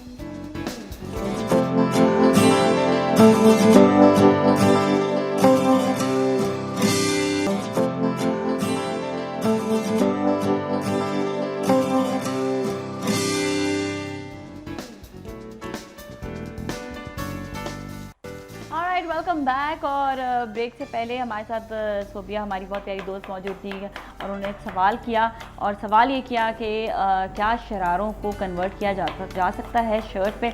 हमारे साथ शाबानो मौजूद है डिज़ाइनर, इनसे हम पूछेंगे ज़रूर, लेकिन थोड़ा सा मैं ज़रा शेफ़ इकबाल से पहले पूछ लूँ कि शेफ़ इकबाल अभी तक कहाँ तक पहुँचे हैं खाने के मामले में। जी नाजिया जी, क्या किया था हमने, दही वड़ों को फ्राई करने के बाद यहाँ पानी मौजूद है, ठंडा पानी, ठंडे पानी में शामिल कर लिया है। देखें बिल्कुल ये सॉफ्ट हो जाए, बिल्कुल ही नरम हो जाए, तो उनको निकालेंगे। बिल्कुल। अच्छा, इसके साथ ही चाट की कुकिंग प्रोसेस, चाट की भी प्रोसेस बिल्कुल जारी है। चाट के लिए ये क्या करना है, ये जो चना चाट जो तैयार करनी है, ठीक है, 1 पाव के बराबर चने थे, सफेद, सही है, ठीक है। और जैसे हमने बॉईल कर लिया था, आसान है बॉईल करना, सोडा में से डीप करके रखा ओवरनाइट, और सुबह आपने उठकर जब भी आपने बॉईल करने से पहले आपने इसे पानी में सोक करके रखना है, ठीक है, सही। देन आपने इसे बॉईल कर लिया, तो जल्दी 15-20 मिनट में ये बॉईल हो जाते हैं, ठीक है। और इसमें प्रोटीन बड़ी मिकदार में पाया जाता है। अच्छा, इसके साथ ही यहाँ टमाटर है, ठीक है, और चाट के लिए, और कोशिश की जाए कि जो छोटे साइज के टमाटर होते हैं ना, वो यूज किए जाए। बोलें क्यों? इसमें ज्यादा जायका होता है, एज कंपेयर क्या बड़े साइज के टमाटर लें। अच्छा, और ये क्योंकि हम डायरेक्ट खा रहे हैं, हम इसको मिक्स नहीं कर रहे इस वजह से, है ना? बिल्कुल, ये कुदरती बात है। बिल्कुल, और पूरी दुनिया में नाजिया जी के बड़े छोटे साइज के टमाटर ज्यादा महंगे मिलते हैं, लेकिन यहाँ पाकिस्तान में छोटे साइज के टमाटर सस्ते मिलते हैं। अरे क्या बात है, तो आपने अच्छी बात बता दी, भाई आइंदा हम यही किया करें। छोटे साइज के आलू में भी सुना बड़ा टेस्ट होता है। अच्छा नाजिया जी, एक दफा होते हैं ना पोटैटोस, और एक दफा मैंने शो में ये भी बताया था किस तरह आसानी के साथ टमाटर से भी अपना वजन कम कर सकते हैं। कैसे? ये भी मुमकिन है, बिल्कुल। कैसे टमाटर से कैसे करेंगे? करना ही होगा कि आप एक टमाटर लिया, छोटे साइज का, नॉर्मल साइज का, ऐसे आपने बिलांच कर लेना है, ठीक है, ठीक है। बिलांच का मतलब है आपने पानी रखा बॉइलिंग के लिए, ठीक है, पानी में उसको रखा, बिल्कुल, पानी में शामिल किया, हल्का सा बॉईल करने के बाद आपने टमाटर निकाल लिया और उसका छिलका उतार लेना आपने, ठीक है। छिलका जल्दी डाइजेस्ट नहीं होता, हजम नहीं होता, इसलिए उतार लिया उसको, ठीक है। और फिर उसके बाद आपने रोजाना सुबह ब्रेकफास्ट में, नाश्ते में खाना है। अच्छा, इससे इंशाल्लाह विद इन कोई 15 डेज हैरत अंगेज तौर पर आपको तब्दीली महसूस होगी अपने अंदर, यकीनन काफी ज्यादा फर्क आएगा। आप भी इसलिए फिट हैं बहुत ज्यादा, अल्हम्दुलिल्लाह, है ना? बिल्कुल। तो पूछेंगे शेख इकबाल से भी क्या खाते हैं, इतने फिट रहती है। अच्छा अभी शाबानो, अब आप बताइएगा कि शरारे को कैसे कन्वर्ट किया जा सकता है शर्ट्स में? वो तो उसी पे वो यूज़ होता है, उसके बाद वो बेकार ही हो जाता है, यूजलेस हो जाता है, जिसपे हम लाखों रुपए लगा देते हैं। सही है, वो इतने सस्ता तो होता नहीं है। तो उसको डिफरेंट तरीके से यूज़ करने का आजकल ट्रेंड निकला हुआ है, लेकिन उसमें थोड़े डिज़ाइनर की अगर आप हेल्प ले लें तो उसका एक स्टाइल ही और हो जाता है। आजकल वो आपने देखा वो टेल वाले जो चल रहे हैं फ्रॉक्स, वो बहुत अच्छा बन जाता है उसमें, मतलब अच्छा एक लुक आ जाता है और आपका काम यूटिलाइज हो जाता है, मतलब वो वेस्ट नहीं होता। और इसके अलावा पिशवाज वगैरह में वो यूज़ हो जाता है, लॉन्ग शर्ट्स में चल जाता है, मतलब जिस तरह आपके ओकेजन की डिमांड हो ना, और आपके टेस्ट को सामने रखते हुए और उस तरह से हम उसको तैयार कर सकते हैं तैयार। ठीक है, ये तो ज़बरदस्त बात हो गई, और इसी तरह ये है कि आप उसको चेंज भी कर सकते हैं। अच्छा, एक और चीज़, आपके साथ जो इस वक्त बहुत सारे ड्रेसेस पड़े हैं, थोड़ा सा इनके बारे में बताएं कि ये ड्रेसेस के कलर्स और डिफरेंट ड्रेसेस, ज़रा सा हम चाहेंगे कि शाबानो ज़रा भी जोड़े अपने दिखाएँ, जो लेकर आएँ। हाँ, ये जिस तरह ये वाला है, इस पर देखिए, इसमें डायमंडीज का काम है साथ में। एक मुझे दिखा दें यहाँ पे ग्रीन, ये देखिए, ये है स्ट्रेट शर्ट के साथ। अच्छा, इसके साथ जो है ये पजामा जो है वो अच्छा लगेगा, राइट? क्योंकि ये स्ट्रेट शर्ट है। और अच्छा, एक और जो खूबसूरती इसमें आ रही है, इसमें आपने जो मटेरियल यूज़ किया है वो थोड़ा सा काम वाला है जी, तो उससे ये कि खूबसूरती इसकी वो डबल हो जाती है। ये देखिए, काम भी बड़ा खूबसूरत लग रहा है इसका, और पूरा डायमंडीज के साथ, और इसमें जो है सलमान दिया हुआ। और ये जो ओकेजन पे, एंगेजमेंट के ओकेजन पे, या रात को आप डिनर पे किसी अच्छे से जाएं तो आप यूज़ कर सकते हैं। इवनिंग जो फंक्शन होते हैं, मम्मियाँ हो जाती है, इवन ये कि जो जिस तरह आप किसी को किसी शादी में भी जा रहे हैं तो ये आप इस टाइप का ड्रेस आप ले सकते हैं। अच्छा, दूसरी चीज़ ये वाला जो ड्रेस है, ये भी बहुत खूबसूरत है। और इसका दिखाएं, ये वाला जो ये कलियों के साथ है। अच्छा, लेकिन इसमें कि कलियां और फ्लेयर भी ज्यादा है, और कलियां बहुत सारी दी हुई हैं। जी जी। अच्छा, इसका ये और ये वाला कलियों के साथ नहीं है, नहीं, ये वैसे गैदर के साथ, ये लेकिन वैसे गैदर के। अच्छा, दोनों तरह से ये है कि इसका घेर बढ़ाया जा सकता है। इसमें उसमें डिफरेंस सिर्फ इतना आता है कि ये जो है ये ज़रा फ्लेयर रहता है थोड़ा सा, और ये थोड़ा सा फिट लुक में आता है। अच्छा, ये सुना चाहता है जिसमें जो गैदर्स वाले होते हैं, ये बहुत पतली खवातीन पे ज़्यादा अच्छा लगता है गैदर्स वाला। अगर आप मोटी लेडीज को पहना देंगे तो वो और बहुत ज़्यादा और हैवी लगेंगी, और जो इस टाइप की फिटेड कलियों वाला है, ये हैवी खवातीन भी पहन सकती हैं।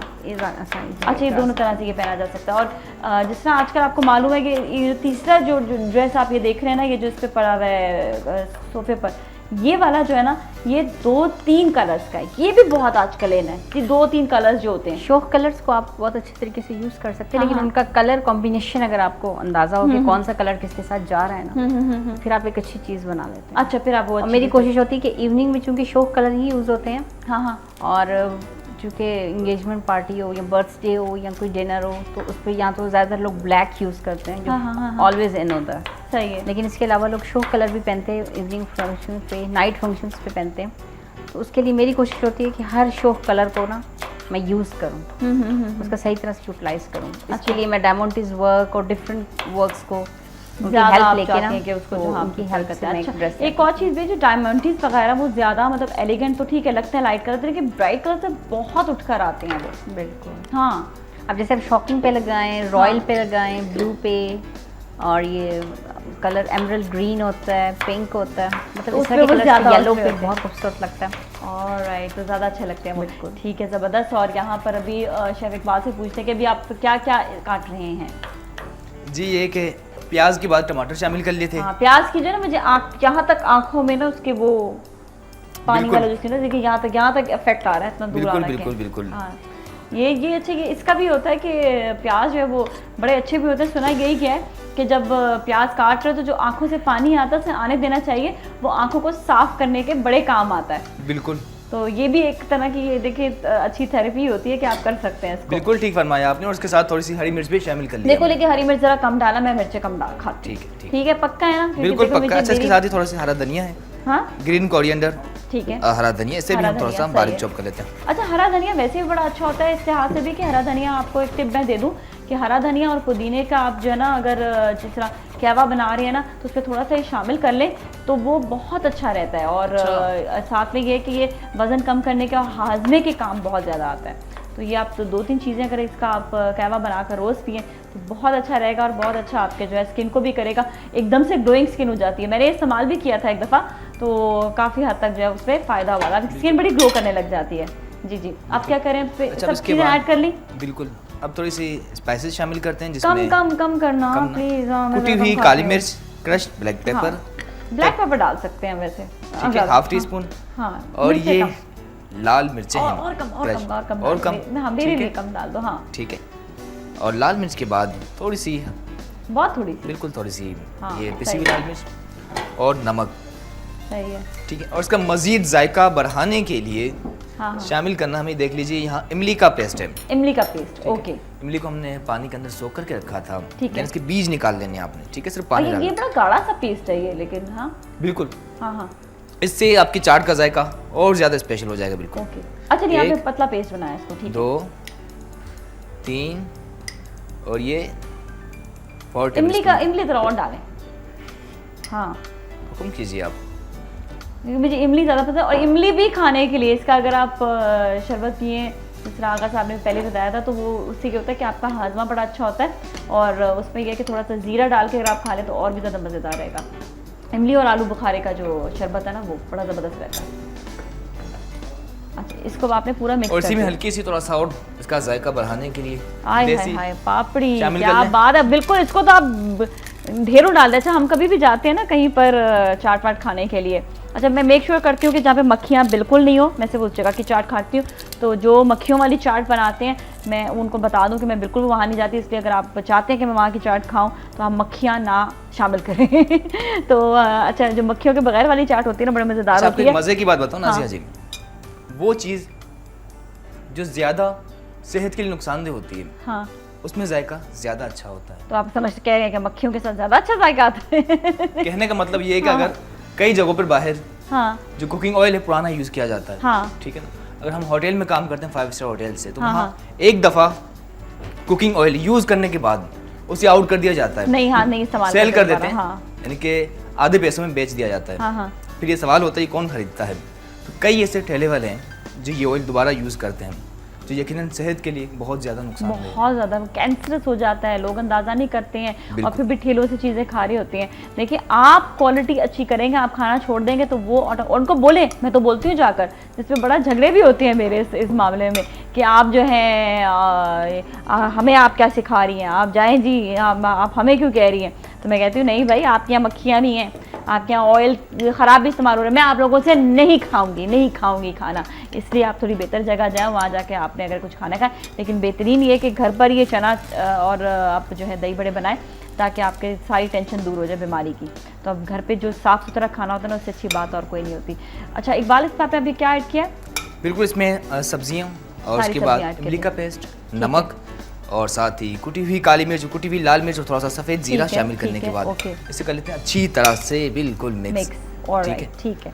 अच्छा, अभी देखें दही बड़े कब शामिल करेंगे इसमें? बिल्कुल, दही बड़े तैयार हैं, पानी के अंदर सो गए। ठीक है, चाट भी तैयार है। सही है। अब थोड़ा सा मीठा दही हमने करना है तैयार। ठीक है, इसके लिए देख लीजिए तकरीबन कोई आधा किलो 500 ग्राम दही है।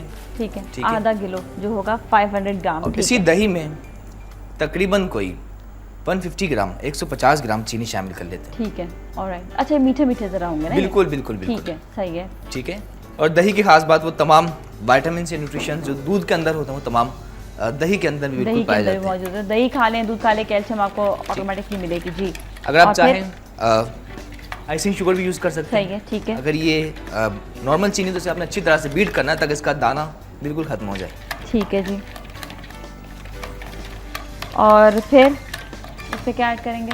अब इसी में इसका मज़ीद जायका बढ़ाने के लिए नमक हस्बे टाइम जायका। बिल्कुल थोड़ा रहेगा इसलिए जल्दी ठीक है, नमक के बाद हल्की सी लाल मिर्च, आपने मना किया बिल्कुल थोड़ी सी शामिल करना। थोड़ी करना, ज़्यादा नहीं। हाँ, और थोड़ी सी काली मिर्च। ठीक है, अब इसे कर लेते हैं अच्छी तरह से बिल्कुल मिक्स।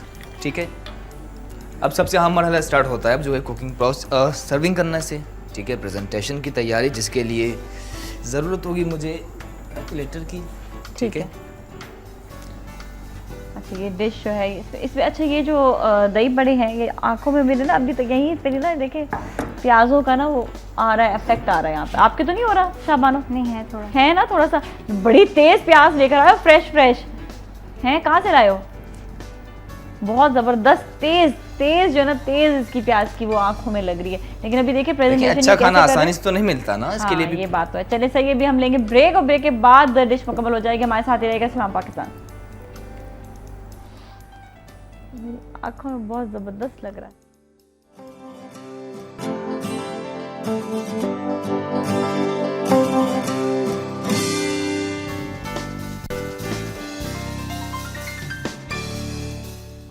Welcome back. और आज हमारे साथ मौजूद हैं शाबानो जो डिज़ाइनर हैं, और इनके आपने अक्सर कपड़े देखे होंगे मुझे पहनते हुए, बहुत ज़बरदस्त कपड़े थे और आपने बड़ा अच्छा काम किया है वैसे भी, और लोग बड़ा अप्रिशिएट करते हैं इसको। अच्छा, और दूसरा ये कि अभी शेफ़ इकबाल ने देखे दही बड़े बना लिए हैं और अभी ये दही ऐड कर रहे हैं चनों के ऊपर। बल्ले उन्होंने पहले, बल्ले ही कहते हैं ना, बल्ले कहते हैं ना, है ना, वो पहले डालते हैं। बल्ले की तरह होता नहीं है बल्ला, इसको कहते हैं जिसको शॉर्ट मारते हैं। तो खैर ये, लेकिन दही बड़े हैं तो बड़े जो हैं वो बहुत अच्छे हैं। और ये देखिएगा, ये भी देखिए मज़ेदार स्वीट दही है। सही है, जिनको अगर मीठा पसंद ना हो तो बेशक आप चीनी ना डालिए। हाँ, मुझे मीठा पसंद तो है, लेकिन मीठा इसलिए नहीं खाती क्योंकि डाइट कॉन्शियस बहुत ज़्यादा है। लेकिन ये चीनी में एक कार्बोहाइड्रेट बड़ी मिकदार में पाया जाता है, पक्का कार्बोहाइड्रेट है। हाँ जी। अच्छा, इसके बाद लास्ट में थोड़ी सी हमने जो पापड़ी बचा कर रखी थी, इसे भी हम ऊपर से हल्का सा तोड़ लीजिए उस तरह। और आहिस्ता आहिस्ता प्याजों की जो वो है ना जो बिल्कुल। अच्छा, टॉप पर देखिए टेंशन चाट मसाला लग रही है। हाँ, टॉप पे क्या डाल रहे हैं? चाट मसाला। हाँ, हल्का ही डालिएगा, मैं मिर्ची नहीं खाती। ठीक है। सारी अपने लिए चीजें कह रही हूँ मैं, है शाबानो? आप मिर्ची खाती हो? इतनी ज़्यादा नहीं खानी चाहिए। पता है वैसे मिर्ची नुकसानदेह होती हैं, तो कहते हैं कि नहीं खानी चाहिए। हम जिस तरह इतना काम जो कर रहे होते हैं ना, उसके हिसाब से थोड़ी ही मिर्चें लेनी चाहिए, वरना आपको ना एसिडिटी यूं करके आपके सर तक आ जाएगी। अच्छा जी, अब ले आते हैं। यहाँ पे जो है इरादा हो रहा है कि इसको गायब कर दिया जाए, लेकिन इससे पहले कि कोई और इस चाट को गायब करेगा, हम पहले ही चट कर जाएंगे और गायब कर लेंगे, है ना। क्या जबरदस्त बनाई है। बैठो, आपके लिए मैं स्पून लाया, प्लेट एंड स्पून पहले ही मेरे लिए ला के रखा, इससे पहले कि चाट गायब हो जाए तो पहले ही ला के रख छोड़े। अक्सर होता है ऐसा ही है, लेकिन ये कि जब भी आप कोई जो है बनाते हैं डिश या कुछ, तो सबकी नज़रें उस वक्त उस पर पड़ रही होती है, सब देख रहे होते हैं कि वाह क्या डिश बन रही है। लेकिन ये कि डिश को देखने के साथ साथ आपने ये भी देखना है कि डिश आपने बनानी है और घर पे ऐसे बनानी है। तो इकबाल बहुत ज़बरदस्त, very nice, thank you so much. हमारे मेहमान को भी दीजिए, और स्पून अगर मिल जाए तो क्या बात है जी। स्पून उधर होगा? अच्छा ये चने स्पून यही वाला आपके लिए बनाते हैं। और आप ट्राई कीजिएगा और बताइएगा। आप लीजिए, आप पहले चेक नहीं नहीं मैं देखिए आप चखें तो फिर मैं साथ साथ चखूंगी, मुझे क्योंकि बोलते रहना इस वजह से जो है। अच्छा जी, तो यहाँ पर आज बहुत अच्छी डिश इकबाल ने बनाई है। थोड़ा सा मैं पूछूंगी कि डिश जिस तरह हम बनाते हैं, बहुत सी चीज़ें बना रहे होते हैं, इसी तरह कपड़ों का भी यही होता है। बिल्कुल। कि कपड़ों में भी ये करना, इस तरह डालना, कैसे सोचती रहती हैं इतना सारा कि सारा दिन जहन में घूमता रहता है, आज ये बनाना है, कल वो बनाना है, ये काम है, वो काम है, आज ये ऑर्डर आया हुआ है, वो ऑर्डर आया हुआ है, कैसे करती है मैनेज? बस वो स्केच बना लेती हूँ ना, अपना शेड्यूल बना लेती हूँ कि मुझे किस तरह से क्या करना है। अच्छा, बस उस उस हिसाब से टाइम टाइम चलता रहता है। वो सारा टाइम वो प्रोग्रामिंग होती है जहन में कि ऐसे करना है, ऐसे करना है, वो खुद ब खुद वो चीज़ बनती चली जाती है। अच्छा, तो सारी चीज़ें वो लेकिन फोकस उसी चीज़ पे होता है कि क्या चीज़ बनानी है, किस तरह बनानी है, उस पर क्या यूज़ होना है, किस कलर को लेना है, वो बस सारा टाइम सोचती रहती हैं और बनता रहता है। और वो बनता रहता है। क्या बात है, क्या बात है। ये जो चीज़ होती है ना, फुल टाइम जॉब है। बिल्कुल बिल्कुल, ये फुल टाइम जॉब होती है। अच्छा जी, चले थोड़ा सा और ऐसा करते हैं। बिल्कुल। चलिए आप उस पर ले लें, मैं इस पर ले लेती हूँ, ठीक है। और मैं ज़रा सा ट्राई करूँ कि है कैसा, बड़ा इंटरेस्टिंग होता है। अच्छा, ये दही बड़े तो बहुत सॉफ्ट बने हैं भाई। बिल्कुल, क्या बात है। बस आपसे सीखा। बहुत अच्छे। मैं इसलिए टर्न करके किया, बहुत ये सब शैतान जो है ना, मेरे कैमरा मैन है, ये लोग ना बहुत क्लोज शॉट ले लेते हैं खाने का, तो मुझे बताना जरूरी होता है ना कैसा बना है, इसलिए। हाँ अच्छा, बहुत अच्छा भाई, excellent excellent, this is too good. Thank you so much. मैं आराम से खाऊंगी ताकि कैमरा मुझे क्लोज फोकस ना करे, क्योंकि होता ये है कि क्लोज फोकस हो जाता है और वो इतना क्लोज फोकस लेते हैं कि आपको जो है ना दांत तक नजर आ रहे होते हैं कि जी ये जो है। और ये बहुत ये इसलिए होता है, ये मैं जानती हूँ क्योंकि ये पूरे जो इस वक्त ट्रे बनी हुई है ना, सबके जो है ना सब जो है ना इसको मुझे बहुत जो है ना गौर से इसको देख रहे हैं, आज इतना मज़ेदार बना हुआ है। तो खैर अच्छा, यहाँ पर जो है अभी जो डिश बनी है बहुत ज़बरदस्त बनी है। एक दो हम ये चाहेंगे दोबारा से इसको जो है बता दें कि इसमें क्या क्या आपने ऐड किया था। इसमें दही बड़े हैं, इसमें दही है, इसमें चने हैं, और इसमें सब्जियां जो डाली हैं वो टमाटर थे, प्याज और टमाटर, प्याज, हरा धनिया और हरी मिर्चें। हरा धनिया और हरी मिर्चें थी। अच्छा, यूजुअली हम जो बनाते हैं घर पे नमकीन बना रहे होते हैं, तो ये आपने जो बनाया, ये बनाया थोड़ा सा मीठा। अच्छा, मीठे में ये है कि थोड़ा सा टेस्ट इसका ज़रा सा डिफरेंट भी आया है। बिल्कुल। अच्छा, तो अगर चीनी ना डालें तो उसकी बजाय कुछ और चीज़ ऐड कर सकते हैं? बिल्कुल, अगर आप नमकीन बनाना चाहते हैं तो चीनी ना डालिए, उसके बगैर फिर वो नमकीन बन जाएंगे। बिल्कुल। अच्छा, तो फिर नमक ना डालें उसके अंदर ज़्यादा? नहीं, नमक तो डालना है, नमक डालना है, पर चीनी शामिल नहीं करनी। अच्छा, चीनी इसमें भी आपने नमक भी डाला है ना? हल्का सा। अच्छा, हल्का सा। अच्छा, एक मजे की बात बताता चलूं, चाहे कोई भी मीठा बनाए दुनिया का, हाँ, हल्का सा चीनी के साथ थोड़ा सा नमक शामिल करते हैं ना, तो इसका जायका और ज्यादा अच्छा हो जाता है। ओके, अच्छा, सही है। जब आप चीनी के साथ हल्का सा नमक शामिल करते हैं, इससे इसका जायका और ज्यादा अच्छा हो जाता है। मैंने ये सुना है कि चाइनीज में जब खाना बन रहा होता है तो उसमें भी वो क्या करते हैं कि जो अज्जा डालते हैं उसमें थोड़ा सा, उसमें जो है ना जो दूसरा नमक वो डालते, थोड़ा चीनी इसमें ऐड करते हैं। बिल्कुल, थोड़ी चीनी होती है नमक की। बिल्कुल।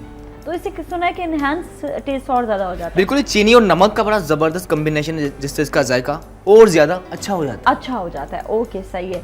तो शाबानो, अभी फ्यूचर प्लान्स क्या है? क्या अब एग्जीबिशन वगैरह कुछ करना है या कोई और आगे कोई और नई नई चीज़ें लेकर आनी है? अब क्या करना है? हर रोज़ एक नया एक्सपीरियंस होता है। हाँ हाँ। और इंटरनेशनल एग्जीबिशंस तो मैं करती रहती हूँ। अच्छा, उससे हाल ही में काफी चाइना हद में तक- की है एक, हाँ, हाँ, हाँ। और डिफरेंट प्लान्स हैं।